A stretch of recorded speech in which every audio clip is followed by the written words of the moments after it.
Thank you. I don't know if I'm an expert. I took a class on it, which which was really good. But no, all jokes aside, I really enjoy talking. This is weird. I know every time I talk to Josh and someone else comes up, he goes, "Nick loves risk management and procedures and policies." Weird, huh? And that everyone agrees with him every time. Like, yes, that's weird. But for me, before I came to faith in Jesus, I was always really interested in organizational things, businesses, and this is kind of how the Lord bridged a gap for me when it came to ministry and serving the church. He's taught me that if you're not healthy organizationally, we're not going to be able to put the people in the systems, the discipleship systems, the ministries, the children, the youth, even a gathering. You're not going to be able to have people in those places if we're not healthy organizationally. So that's really important to me. Josh went over the main points that I'm going to talk about tonight. I'm going to go a little bit more into detail about those things. But as we talk about these things, we could have gave you 115 rules, 200 rules that you needed to follow about safety, because there's that many. Really, we boiled it down to as general and as broad as we could, because we didn't want to put a whole bunch of rules in place that you're going to forget about. Let's just be honest, you're not going to know them, and half the time, most organizations that have handbooks, most of the people don't even know what's in the handbooks. I'm constantly, as a manager at Chick-fil-A, we're constantly talking about our rule book, our handbook, and then I'm constantly reminded that I don't even know what's in it. And we could have slapped that on the table and said follow all these things. And now as Vintage grows and as the children's ministry grows, as we multiply and as we see more people come to faith, the rules will get stricter. They will become more detailed. And that's just a reality that people always find the hole in the system, right? If you're not updating your handbook organizationally, you're just blind. Just to be honest, like, people are always going to try to find opportunities to get around, and you hope as a church, you hope that's not the case. You hope that everyone follows rules, but that they don't all the time. We're following people, and we're going to talk some more about that as well. And just how many of you guys have grew up in the church? Hands? Been around church for a good amount of time, maybe not grown up around it. How many have ever heard about a sexual abuse case in the church? A leader, a pastor, someone abusing the church. I've recently heard about one about a pastor in Mississippi. He was a children's minister for over 15 years. 15 years, and at that point, it came out. Somebody got worried when they walked by his office and they saw a kid sitting on his lap and his hand was up their shirt. Come to find out, he's been doing it for 15 years. It took to find out. I'm sure all of you can probably share a story that you have at least read, that you have heard on the news, and even our Catholics. You hear more about them. I mean, that's become popular. You've heard about many priests being indicted, going to jail, and Catholic Church covering it up, whatever it happens. And although it might be more visible in Catholic churches, don't be blind. It's happening in every church. I have some statistics I'm going to kind of go over. Not just statistics, just some general facts when it comes to abuse for a minute. And although we're going to talk heavily on abuse, I'm talking heavily on abuse for a reason. Because it's important and it happens. But we're also talking about environment. We're talking about keeping our kids safe in all areas of life. And one of the things Pastor Rob has shared many times, that as we move into the future and as America continues to become more progressive, we're going to continually see more attacks on the church. And those attacks, I believe, aren't going to be, yes, they're spiritual, but those spiritual attacks are going to manifest themselves in many different ways. And one of the ways that I believe that we're most vulnerable as a church and as a community of Christians is through our children's ministry. If the quickest way we could see a church die or a church beat up in a real big way, let's have our children attacked and something happen in their ministry. How many parents in here would want to take their kid into a ministry after a kid got kidnapped one week or a kid was abused? How many of you would think about leaving Vintage? All right, let's just be honest. Like, if your kid's not safe, you're not going to want to be there. So God has entrusted us to be their advocates, to be the ones that keep them safe. Just some general facts. The majority of child molesters are male. Not too many in here other than me, Josh, and Brick, and Barrett. And we have just everyone serving you guys tonight. Nobody that actually does it Sunday morning, I guess. Victims may be male or female. Child molesters tend to work hard to win positions of trust, authority. Authority, trust, and respect enable molesters to manipulate children, parents, and other leaders. A child molester will create fear in a child so that child is afraid to tell anyone. There is no typical child molester. They're going to be any age, any race, any stage of life. Many times they come to the church because it creates opportunities to be alone with children. Prior to being caught, the typical child molester attacks 13 children. I think that's how many people we had in our second gathering today. Imagine a child molester attacking all of them before they got caught. Child molesters are often married and show evidence of strong Christian witnesses and want to be in positions of responsibility. Molesters often do not recognize that child molesters don't recognize that any harm has come to their victims. They don't see it as harm, so they're blind to it. Frequently there's more remorse from being caught than for injuries inflicted by the crime. Just being caught is what's hard for them, not the actual crime itself.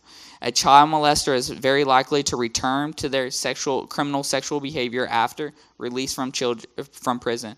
I've heard a few different statistics on this, that 25 to 35%, maybe 40, I saw at one place said that, of women have been abused. But that's reported. When my father-in-law was in student discipline, he did a lot of research on this, just because as he was in college discipline, as he had seen a lot of people coming to our office, this was something that was constantly being brought up.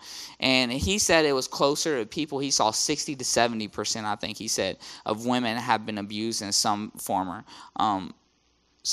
or another. So actually been abused. There are three main insurance agencies that a lot of churches use, and they receive about 200 to 300 sexual abuse cases a year. And you think that's not a big deal? That's not a huge number when you think of how many churches there are, but when you think of the nature of the crime and the fact that it's happening in in the Christian communities, and that doesn't include Catholic, that's Protestant evangelical churches. If abuse occurs in a church,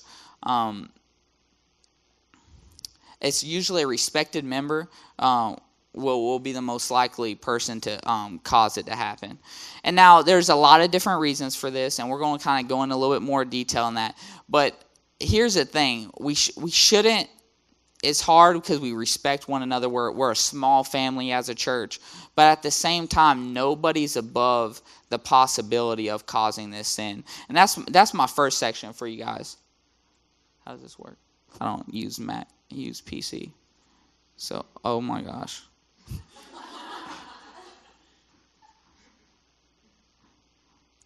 All right, safety. And this was just something I put down. The love of Jesus and the reality of sin should compel us to be our children's biggest advocates. I'll say it again. The love of Jesus and the reality of sin should compel us to be our kids' biggest advocates. And this boils down to the theology of sin. I got it. I'm working it now. And a common verse that a lot of you have probably heard before is Romans 3:23. We have all sinned and fallen short of the glory of God. And the reality is that we're all one mistake, one bad decision away from falling into the worst of sins. Nobody's above it. And that's something we have to realize in all areas of our lives. I've heard someone say we should never be surprised that someone sinned. Maybe we could be surprised at the nature of their sin. But the fact that when a leader falls, Many churches become appalled that a leader did this, a leader did that. But should we be surprised that they've sinned? I think we're naive and we're not having a biblical view of sin when we are surprised that they sinned. Now, being surprised, like I said, of the nature of the sin, that's a whole nother story. But never be surprised that anyone sins. And so we take that theology into function, into practicality, and we realize and we have that lens in which we view children's ministry. And something that you can see, one of the questions in our We Are Vintage book that Dustin and Rob put together was really good. If sin is so perverse in our life, if it negatively affects all of who we are and what we do, then what is its impact on our lives? Because sin is so terrifying, because sin is so real, the fact that the way it impacts our life as a community, as a church, is that we put policies and procedures into place. And some of the things that some of the highlights that they have in that book, which you all can get, it's all available for all you guys. It's a resource for you. Or sin began with Satan's rebellion against God. Sin is breaking the law of God. There is sin of commission and a sin of omission. Sin entered the world through disobedience of Adam and Eve. And the reality is that we come from the line of Adam. We're born into this world sinners, and that's why we exist as a church, because we were all sinners saved by the grace of Jesus, and we're on mission in this world to bring Jesus to people. And that doesn't we're not separated from that as a children's group, as a children's ministry. And like I said, everyone is one mistake away from being that person, and that's something that I take serious in my own life. I've talked to my wife, and in our marriage, I'm one mistake, one bad decision away from becoming an adulterer and a cheater. One bad decision, I'm not free from it, and I take that very heavily, and that should, like I said, influence every area of our lives. And the next area that we're going to talk about are kind of some of the main points. Like I said, we boiled all these down to very general lessons, because we believe that these give us the best opportunity to cover the major risks that we see every day at Vintage, every Sunday. First was the buddy system. And like I said, no one, or like Josh said earlier, no one is permitted to be alone with a child. What was I going to say? And that includes leaders. That includes going to the bathroom. A couple weeks ago, we had a guy that wasn't even in the children's ministry. He was handed off a child to take to the restroom. That's not okay. Y'all are gonna hate me at some point, because, like I said, I will be the bad guy, and I will be the stinker that will call you out on it if I see it. If you're taking a kid alone to the bathroom, it's not okay. Only people that are permitted to be alone with the child is their parents. And I know we're a small family. Most of you babysit one another's kids. However, it is not okay for you to be alone. If you do see someone alone with a child, let Josh or one of the other vKids leaders, a pastor or a staff person, know immediately so we can address the situation. The two-person rule has probably been the most influential and simple way that has protected churches from sexual abuse cases.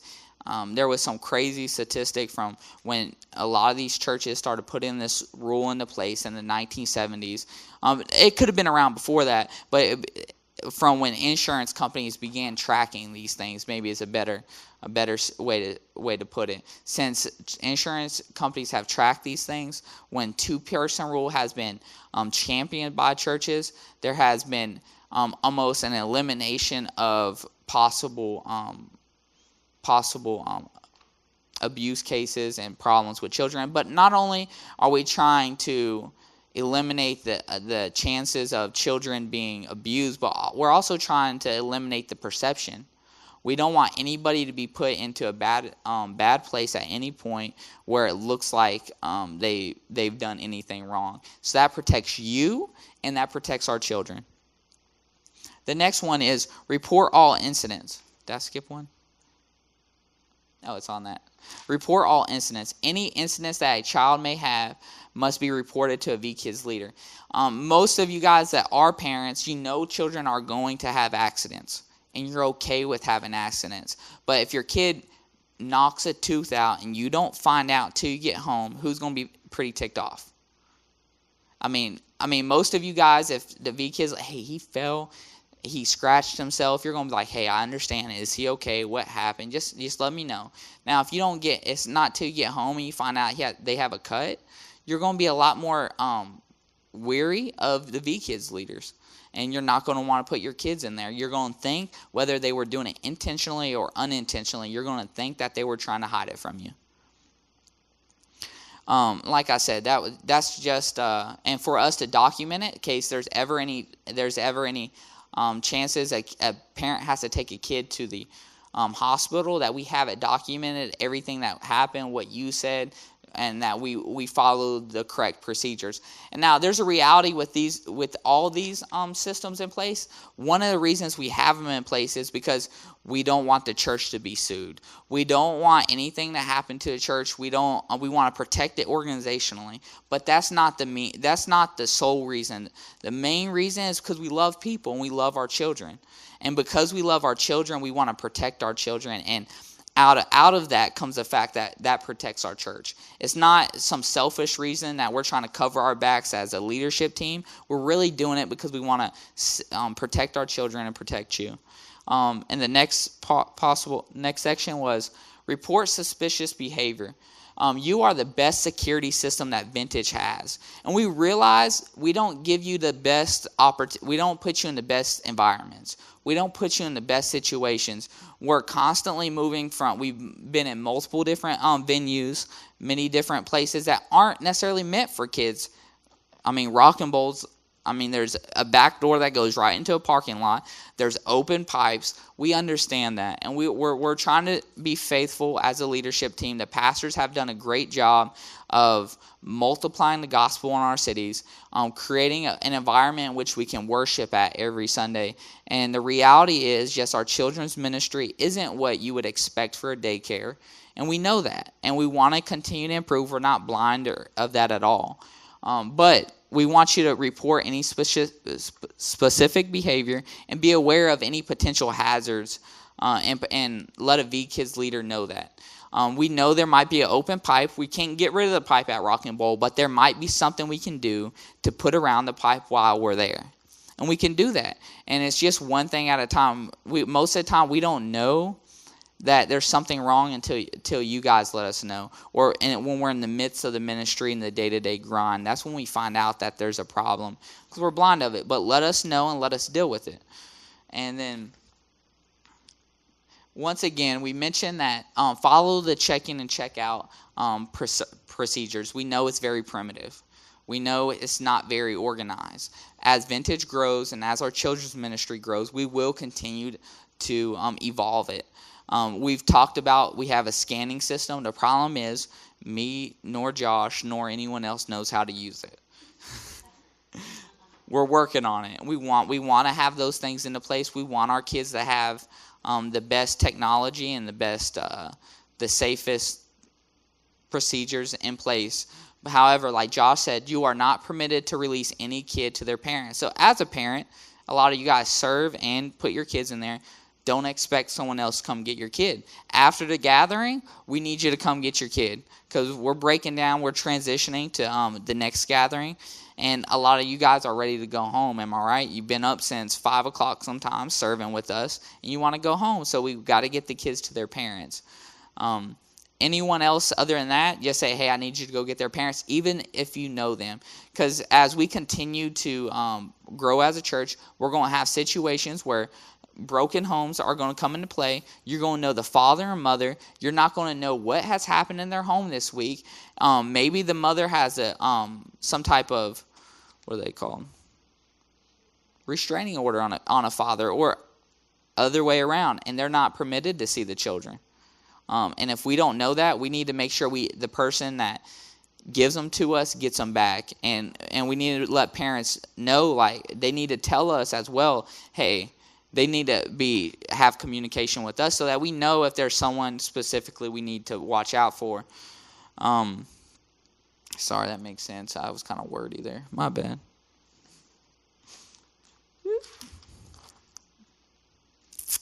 Be watchful, as I mentioned earlier, and we understand that we're a large family, as I said, but however, vKids leaders and volunteers must do everything possible to protect their children. And this kind of moves me to my conclusion.